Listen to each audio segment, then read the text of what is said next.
What if you were just 6 steps away from turning your idea into $1 million business? Well, today is your lucky day because in this video, I will go through the exact steps you can take to build, grow, and monetize that business that you've always wanted to start. This is your free crash course of everything that you need to know, so pay attention throughout this entire video. And at the end of this video, I will have something special just for you. So let's get into it. So first things first, how do we find good ideas for businesses, right? Well, it all starts with a problem. A great business solves a problem that people have. Apple launched its Apple II computers in 1977. They realized that personal computers were hard to use and to interact with, so they designed one that focused on intuitive design and the user experience. Airbnb saw a problem in hotel accommodations being too costly and also realized that many homeowners had spare rooms or entire properties just sitting unused.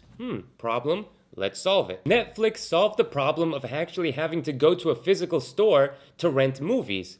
Although looking back now, it was kind of a vibe walking to Blockbuster every week with my mom and renting the new movie. Now Netflix had DVDs, but I grew up on these things called VHS tapes. The nostalgia kicks in. So here is a pro tip. Start a list in your notes, or better yet, get a physical notebook, grab a pen. You can do it. And throughout your day, things that you wish were easier or problems that you see in day-to-day life, keep your ears out for the complaints of others. Grab that pen, jot that problem down in your notebook. You have to grow this habit of spotting these problems, and the more that you do this, the more that you're going to inevitably create solutions for them. Now, here is where we need to be a bit specific.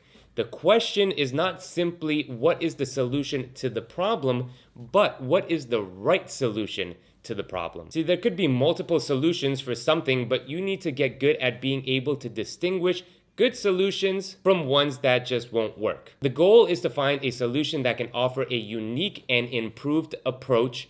So either it's never been done before, which is sort of hard to do nowadays, or hey, I have a better way of solving this problem. Ask yourself this question: is my solution more efficient, cost-effective, and user-friendly, or otherwise superior to the current methods? So start taking those problems that you wrote down and creating the right solutions for them. Do this over and over until the process becomes second nature. Now, let's talk market validation and competitive analysis. Both important pieces of this first step. And this is simple. Market validation ensures that there is genuine demand in the market, and the competitive analysis is understanding what other solutions are out there and how they operate. Start by conducting surveys of your target audience. Talk to people. Really do this, trust me. You cannot make real progress working only within your own head. Make a list of questions about your product or service, understand their habits, identify their frustrations, how much they spend on similar products or services, and things like that. Now it is time to take a look at the competition. Study their strengths and weaknesses, their price strategies, their marketing techniques, and their customer reviews. This research will give you a comprehensive view of the market as a whole. The goal here is to identify how you can stand out. This is where the unique selling proposition, or USP, comes into play. The X factor that will make your idea a winner. All great businesses have one. So to recap this first step, first find the problem, create the right solution, validate the solution by talking to potential customers, and wrap it all up by studying your competition and seeing what they bring to the table and how you are going to do it better. All right, let's move on to creating a plan of attack for your business. In this section, we will focus on a monetization plan, how you will make money, an operational plan, and make some financial projections based off of the info that we gather. So the monetization strategy. So how are we going to actually make money with our business? Well, there are many methods of making money that you can pursue, but of course it has to fit your business. For example, if you are selling a product, your primary source of income might be direct sales. However, if you are starting a content-based platform like a blog or a vlog or a video channel, advertising or sponsorships might be more appropriate. Speaking of which, today's sponsor for the video is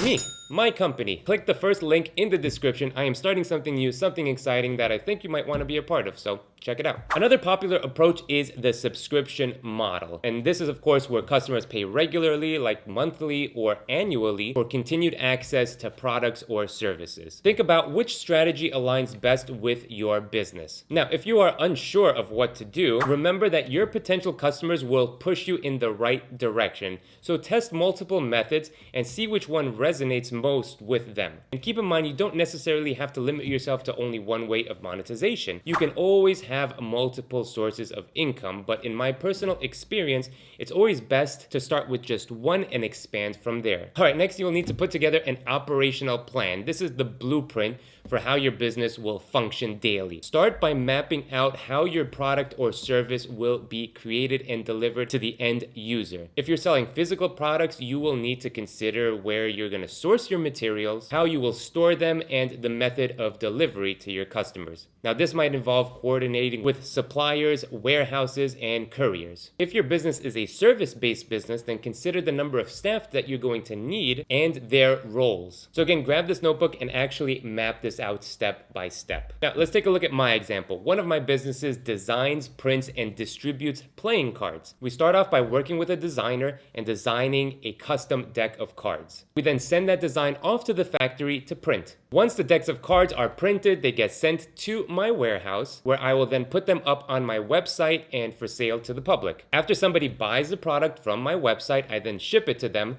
and they get the cards. So that is the process, start to finish, of that blueprint. Each of these steps along the way have to be figured out, right? So for me, I need a designer, and maybe I get in touch with a few designers. Well, where do I find them? Which platforms? Okay, I have a few options for factories where I could print the cards. Well, I need to build relationships with each of them. Where am I going to sell these decks of cards? Well, I can sell them on my website, I can sell them to magic shops, or I can sell them to distributors who then in turn will sell them to magic shops. So now I am creating this ecosystem for my products to get from idea to money in your pocket. All right, now we'll need to actually project this process into the future. So what does that mean? Okay, so realistically, how many times can I sell this product or service? What price am I charging my customers? What expenses will I have? You take that and you create what is called a revenue versus expense projection. So each product I sell will bring in this much money. Well, it cost me this much money to produce my product. Revenue minus expenses gives you the profit. Now keep this in mind because this is very important. The expenses that you have are not just how much it costs you to produce one product,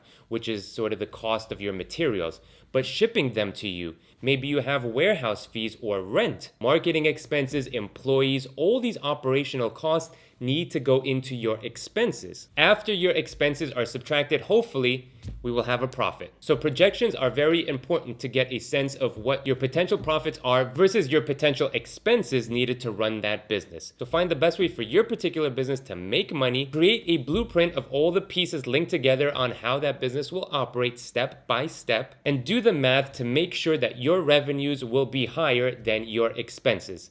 That's an important part. And that is the name of the game. All right, let's move on now to building a strong team. Now look, you might not want to hear this, but you can't do everything yourself. No matter how smart or skilled you are, which I know you are, there is just too many moving parts to a successful business for it to be properly run by just one person. Now, sure, you can start off as a one-man show, and I actually would suggest that to begin with, but to really expand into a real business, you're going to need a strong team. And it's simple. Everybody on the team will play a unique role. So let's start with a potential co-founder. Say you're excellent at coming up with ideas, but not so great with numbers. In that case, you might want a co-founder who is strong in finance. Or if you are a tech wizard, but not the best at sales, having a co-founder that excels in marketing can balance things out, right? So it's all about complementing each other's strengths. Now expand that out to all tasks that need to be done to run the business. So what we discussed in the previous steps, right? You're going to want to connect an operational element to a team member. And I think this goes without saying, but it's very important that everybody on the team share that same passion and belief in the idea. Actually, that might not go without saying because I see it all the time. People working a job just to work a job, and their end goal is to just get that paycheck, right? When building your core team, you need people who believe in the business and want that business to grow. So how do we find these people? Well, this is where hiring comes in. Finding the right people that share your values and will work hard on your company is very hard. I'll be honest with you, it's one of the most important yet hardest things to get right. So pay attention to this phase, because if you get this wrong and bring in the wrong kind of people, it will just make your life harder. Now, a few tips that I can give for hiring. What I would do is start within your inner circle. Friends or friends of friends. Who's good at this? Who has experience doing that? Get a feel for the people around you and how you can take advantage of the web of connections that come from your circle. You can, of course, go online on job boards. Here are 3 that I would recommend: Indeed, Glassdoor, LinkedIn, of course. Get familiar with these platforms and participate in groups wherever you can to get a feel for your potential team members. Now, once you connect with a few people, I would have kind of an informal interview. Hop on a call and keep it casual. Tell them about the business, and then start asking them questions. I had this idea for the business. What do you think? What would you do if, and then insert scenario on your business. So you're bouncing around ideas back and forth. And from my experience, you get a better sense of a person in this environment than if you were to have some sort of formal interview. Don't hesitate to give them a small task or a trial period to see their skills in action. Remember, while experience is valuable, it's the attitude and the willingness to learn that you should look for. The best employees that I've had always started working on tasks for free at first, were always trying to continuously learn as much as they could, and they're the ones that prove to be most successful. Now, something that's just as important as putting together a good team is having the right advisors and mentors along the way. No matter how bright or experienced we are, there's always value in seeking advice. Trust me when I say this, mentors are so important. So find somebody who has achieved what you want to achieve. The ones who have already traveled down the same path that you're on. They will not only guide you with their wisdom, but often have extensive networks that can open up doors for partnerships, funding, or other business opportunities. So always try to meet people, stay connected, and learn as much as you can from the people that you look up to. And from there, your path of success will be a much easier one. The next step in building a successful business is all about product development. Now, here are where things become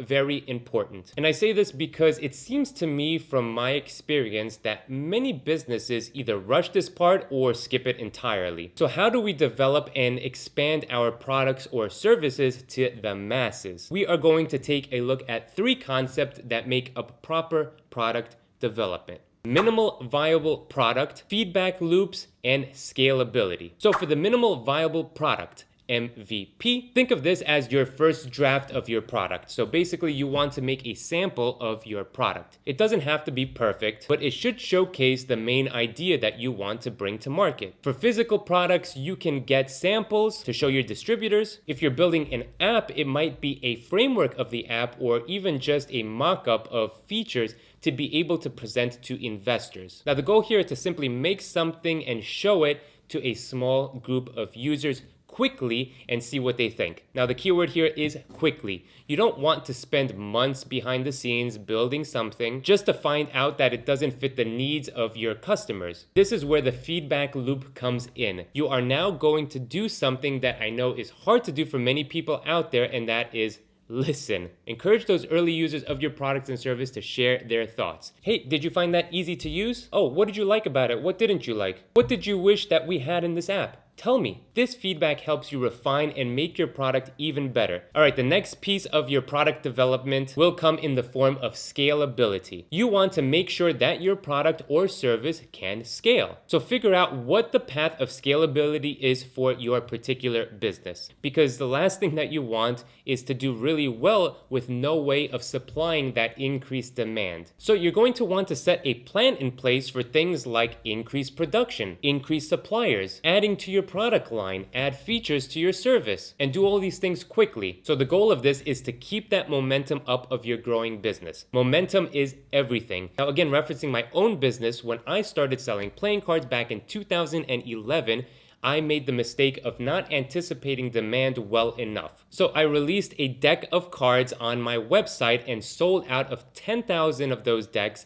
in a matter of 20 minutes, and my website crashed. That whole week, I remember my mom and my ex at the time and myself packed all those thousands of decks and orders in boxes from my 6th floor apartment in New York City, and I actually had to go to the supermarket and steal one of those carts and then bring it to my apartment so that I could take the packages and bring them downstairs and upstairs, downstairs and upstairs to be picked up. Now, you're probably saying to yourself, wow, Alex, complaining about selling out of all your decks. Good job. Well, so on the one hand, great, yes, I made a bunch of money, but let's take a look at the other side. A lot of my customers were disappointed at the end of the day because they couldn't buy the product. Shipping took forever because I didn't have a team in place to handle that kind of volume, and the momentum of people coming to my site would fizzle down because I didn't have a product then to offer them. It would take about 6 months before I could get another deck printed, so yeah, high demand for a product or service is great, but it would have been much better if I had a plan in place of scalability and a plan to expand from there. So putting that all together, you want to first get a draft, a sample of your product going, get feedback from your potential customers, then take that feedback to make your product or service better. From there, you need to have a plan in place to eventually scale when the time is right. And hopefully that'll be sooner rather than later. All right, moving on. So far, so good. Now, you can start to see the bigger picture of what it takes, right, to create a business from scratch, all the pieces that need to be put together. But here's the problem that I often see with people trying to create businesses. They often overlook these rather simple steps. If you break everything down step by step, one thing at a time, you'll notice that before putting it all together, each of those little steps, they're very easy to accomplish. But because there are so many little steps, often people overlook one or a few of them or a lot of them. So to make sure that you don't miss anything, I created a free PDF download that you can take and go step by step, making sure that you don't miss anything in the process of building your $1 million business. Now, as a bonus, I have also included a list of 15 questions to ask your target audience for your market validation. So if you want that whole setup, click the first link in the description. It's yours for free. I ask nothing in return except a little like and maybe a comment on this video and a smile. Okay, so let's talk about marketing and growth strategies. So there are 3 key factors that we need to pay attention to in order to get the word out about our business and ultimately grow. Brand development, digital marketing, and networking. And these 3 things will build on top of each other. So the better you get at one,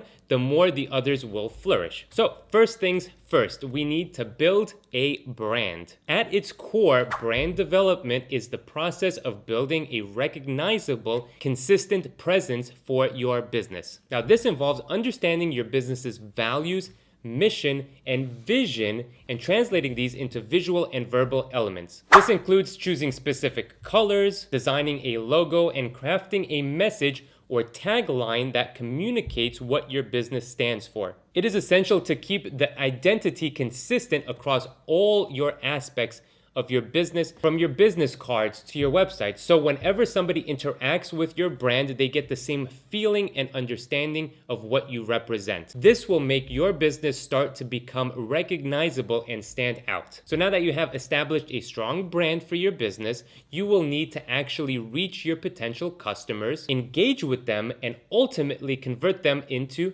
paid customers. So this begins by understanding where your potential customers spend time online and then making sure that you're present in those places. So let's take a look at some of the strategies. Well, first we have SEO, which is search engine optimization, where you will optimize your website to rank higher on search engines, right? Pay-per-click advertising is where you pay for prominent placing in search results on social media like Facebook or Instagram, getting in front of your potential customers, and content marketing, which involves creating valuable content to attract and engage those visitors, like creating YouTube videos, for example. And if your content is good, then people will share your message themselves. So I suggest that you do a bit of each. I would hire somebody maybe like on Fiverr, for example, to work on SEO for your website. I would learn to create Facebook ads and test them out, what works, what doesn't work. But in the beginning, very important tip, you want to hire experts who know what they're doing initially to get things going for you. But very important thing to keep in mind is that while you hire these people to, again, get things going for you,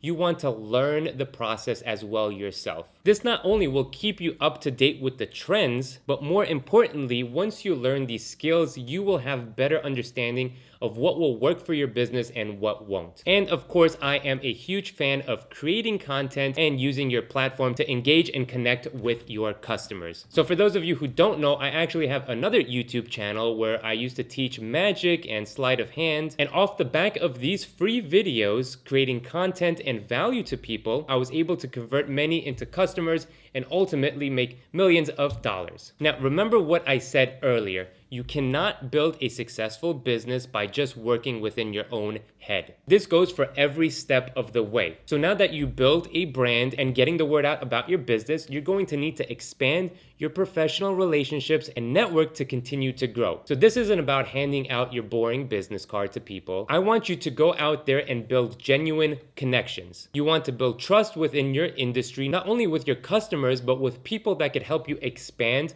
your success. Now, over time, these relationships can lead to collaborations, partnerships, referrals, and sometimes even lifelong friendships. So if you really want to grow, you need to actively get out there and grow, because you never know who you will meet or what opportunities will come your way. All right, when everything is said and done, financial management of your company will make or break it. I've seen it over and over. Companies go out of business because they just didn't know how to properly manage their finances. Now look, it's just like with anything, right? You can't automatically expect to be financially literate. You need to learn how to be, right? And then implement what you learn over time until it becomes second nature. This goes for both your personal finances and your business. Now this of course could be a whole separate course, but let me give you the basics. You're going to need to know how to properly fund your business, how to budget money coming in versus money going out, and then learn to scale your financial operations so that the more money that you put into your business to invest in it to make it grow,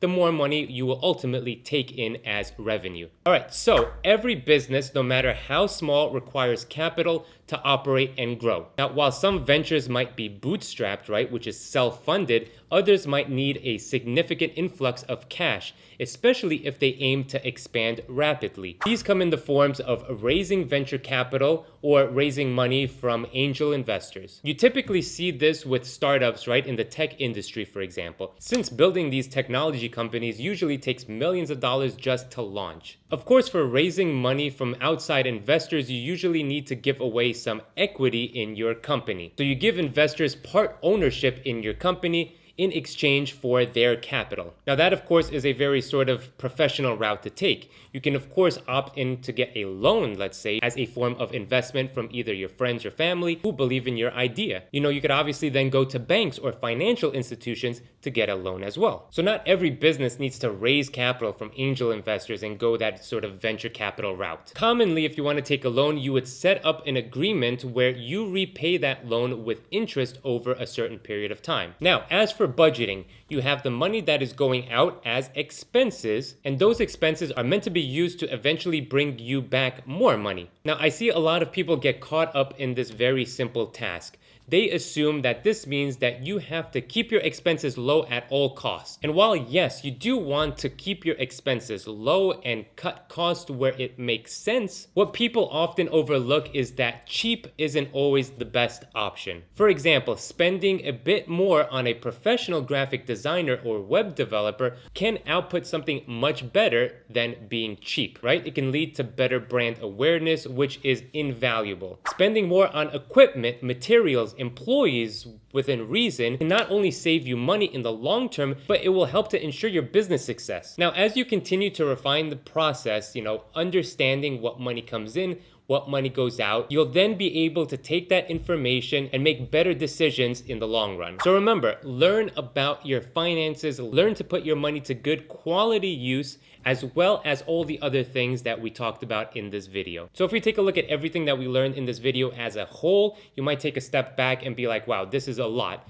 But I want you to concentrate one step at a time, because if you break down any task, whether it be a business or in your day-to-day life, if you take the task and break it down into smaller parts, you will realize that each of these parts are sort of easy to do, and you could accomplish it. And before you know it, you're taking those pieces, you're putting them together, and you're creating that momentum. And when you start thinking of things like that, it'll be much easier to achieve your goals and build your $1 million business. Remember to download your free PDF in the first link in the description below. This is your step-by-step plan of attack to build your $1 million business. Put it to good use, and I will see you in the next video.